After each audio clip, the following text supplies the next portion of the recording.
Beyond Crazy, Tom Morris, a husband story. As the husband of a survivor, I have received kudos for hanging in and being such a great guy by well-meaning friends and family. It's tough, there's no doubt. It's the highest mountain I've ever faced. But seeing Valerie's courage as she battles for her very life year after year is a humbling experience. It's a tribute to that fuzzy concept we call the human spirit. It's a lesson for everyone who cares to listen. And this desperate battle is amazingly conducted by the mind against itself. Valerie and I met in 1980 in an Irish pub in downtown Toronto, both being fans of rebel music. We married in 1985 and began building our lives just like everyone else. Work, leisure, travel, planning our future, and of course, indulging in our second shared passion, living with cats. Little did we know, our first cat, Willis, was destined to provide an island of serenity during the many storms we would soon face. Our journey into the world of bipolar disorder began in earnest about 1993. Although now that we understand the process, many signs were there long before. It's amazing what knowledge can uncover because as the tape is played back, what I thought was just Valerie's occasional moodiness and strange behavior were in fact the opening salvos of the frontal attack soon to come. The second half of February 1993 was to be an exciting 2 weeks sharing a beach house with friends in Florida Keys. But only days into the vacation, Valerie had her first, to my knowledge, although I now doubt it, severe attack of depression. And as many victims do, she not only suffered the attack publicly, she endured the impatience, if not downright hostility, of those whose structured lives were being disrupted. Get over it. We only got 2 weeks.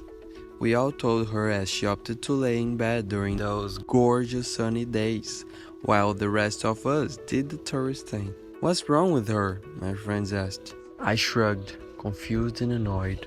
Val had been seeing a psychiatrist for a short time before this, but was firmly convinced he didn't understand her and was of no help.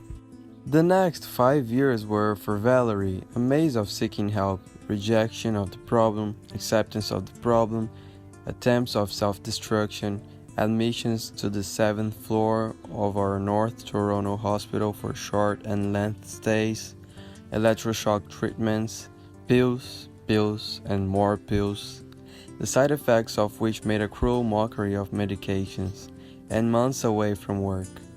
To this day, our little joke as we drive past the hospital is to raise our fists in mock revolutionary salute and yell, "Free the 7th floor 7!"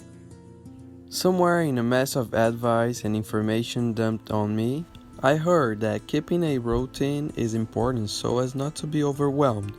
You're not much help if you get sick over this, someone told me early on.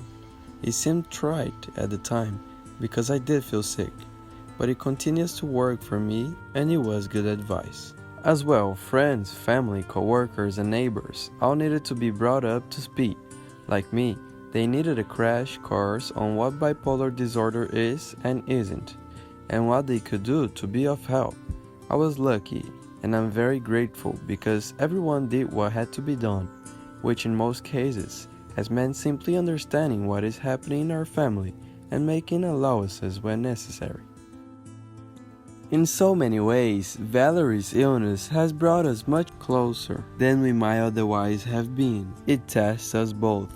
How small the petty annoyances of life become as we endure this trial by fire. What a victory it is to be here, to be together, to be frustrating the beast. How we appreciate the achievements of many people with mental disorders who have, in the past, contributed greatly to society, realizing as we do how hard they struggled, and at what cost, as they led nations, produced art and literature, excelled in science and technology.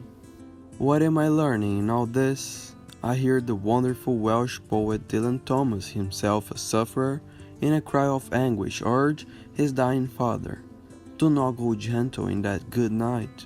Rage, rage against the dying of the light. Thomas was right. He believed, as I do, that not only are our illness a part of the human condition, so too are the struggles we wage against them.